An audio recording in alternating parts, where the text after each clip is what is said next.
Hey, what's up, everyone? How's everyone doing today? Now, see, there's this lingering question that I've been thinking about. Exactly how did they get to Bryan Kohberger? And that's the same question that Ann Taylor is asking: is how they got to her client, how they linked her client to this crime.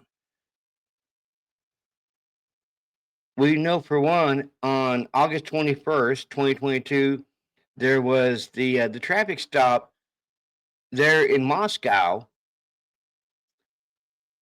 and we still haven't seen the body cam for that, which I don't think we will, because uh, just like they said in court, it is imperative not to show it, because it might incriminate the client. And exactly, yeah, how did they get to Brian? Well, the bolo didn't go out until November 25th. You have to be on the lookout for the white Elantra.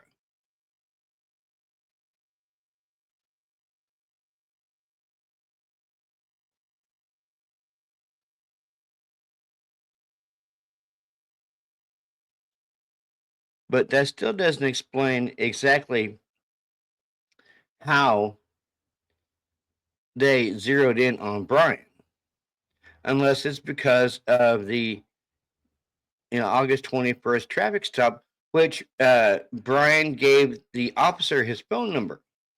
Now, you see, I've been pulled over plenty of times for either a seatbelt violation or speeding or whatever. And, I was never asked for my phone number. Now, the only reason why they would ask for your phone number is either they're going to call you or they're going to investigate you further. That's the only reason why I think they asked for his phone number, is they're going to investigate him further. Now, mind you, this is still a couple of months before uh, the tragic demise of these students. And with that number, they were able to track his phone. So, but here's my question now.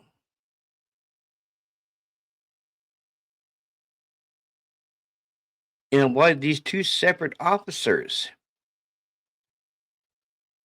they went looking for the white Elantras on the university, the WSU campus, 30 minutes apart.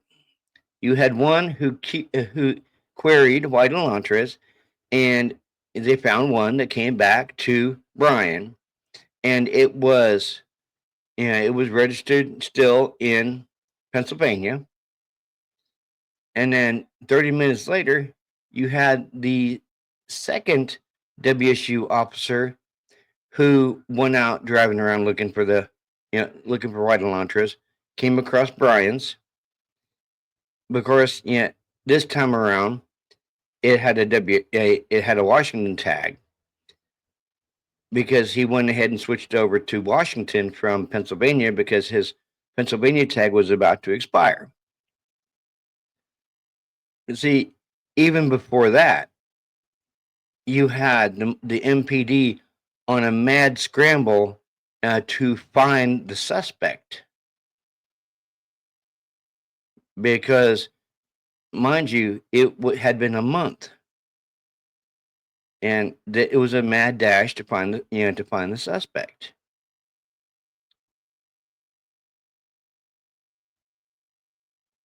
And I believe after they did the be on the lookout for the white Elantra, which was on November 25th, and that same day you had the two WSU uh, officers who found his Elantra. I believe he became the person of interest on that day. But see, here's the thing though. If he became the person of interest on that day, why didn't they bring him in for questioning? Why did they let him drive? Because his dad did fly in on December 12th. He flew in from Pennsylvania, and they headed off for Pennsylvania from Pullman, and this was just Christmas break, so he more than likely had plans to come back after Christmas break. So why didn't they bring him in for questioning in between November 25th, which he became a person of interest then, till when he left on December 12th? They could have brought him in for questioning and asked him for, hey, can we get some DNA? But why didn't they do that? And they labeled him as a sadistic monster. So if he's out free from the time of the murders until he left for Pennsylvania, wouldn't he have killed again if he technically actually quote unquote did it? There's a lot of parables in this freaking case that I'm just I'm getting down to the bottom of. That's what makes me wonder, though, guys, and it's really, really odd that they let him go for a whole month. And if he was truly the killer that they thought he was, wouldn't he killed again in that month?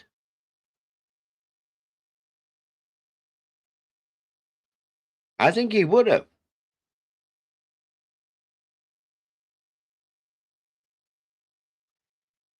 And see, uh, he was pulled over twice, and we've heard that by FBI and other law enforcement that they weren't following him or anything like that. I think they were, because why else would someone report his tag being read in Loma Linda, Colorado, if he wasn't being followed? And could that those two stops there in Indiana been controlled stops? Very well, possibly. They could have been controlled stops, because I just find it very, very odd that he gets pulled over for following too close, and then 2 miles down the road he gets pulled over for the same thing, following too close.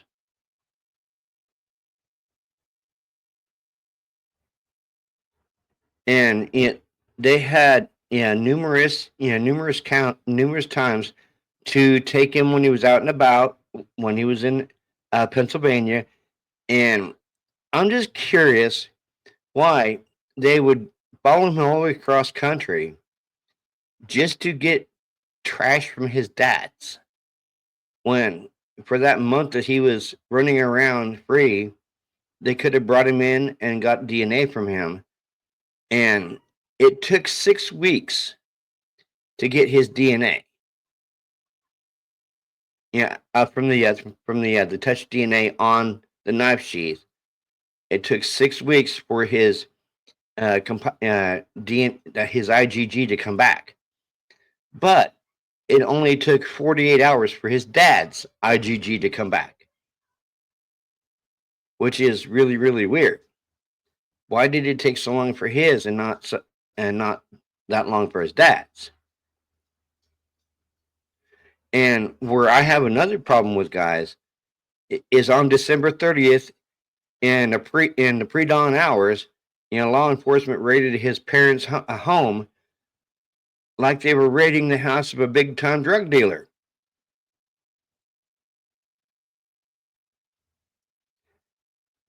Yeah, and they took him in this pre-dawn raid when, just like the FBI had stated to the arresting officers, that they had surveillance on him. They saw him taking runs, saw him taking hikes. So why didn't they take him when he was on a run or a hike?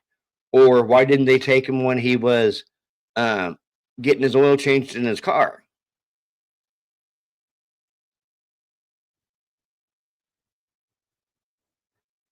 But it just goes back to they had him on their radar on November 25th. After the bolo came out, after those two officers, picked up on his car, he was and now mind you, when he left for Pennsylvania, he wasn't a wanted. He wasn't a fugitive fleeing from prosecution. He was just a person of interest.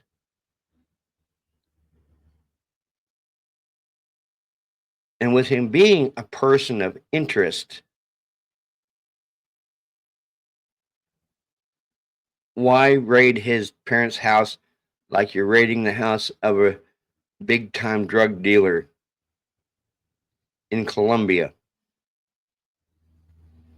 Answer me that, guys. Down in the comments, answer me that.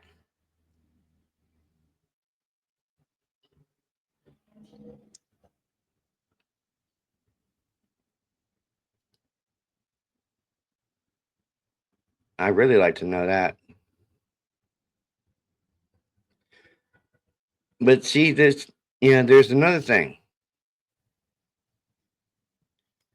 It just seems like to me that in this case,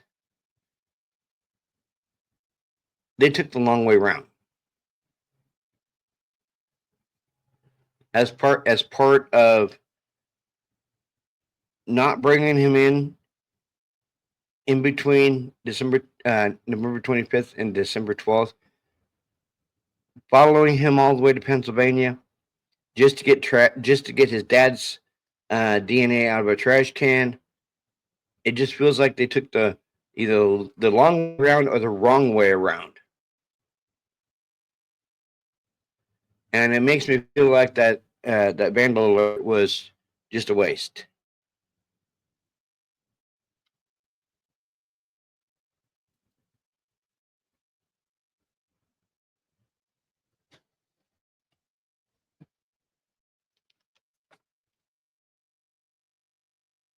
Hey guys,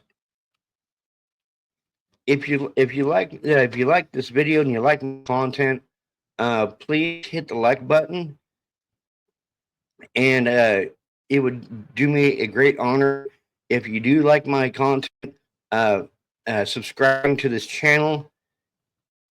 And I hope that y'all have a very good day. This is Robert with True Crime Podcast, and I'm out, guys. Peace.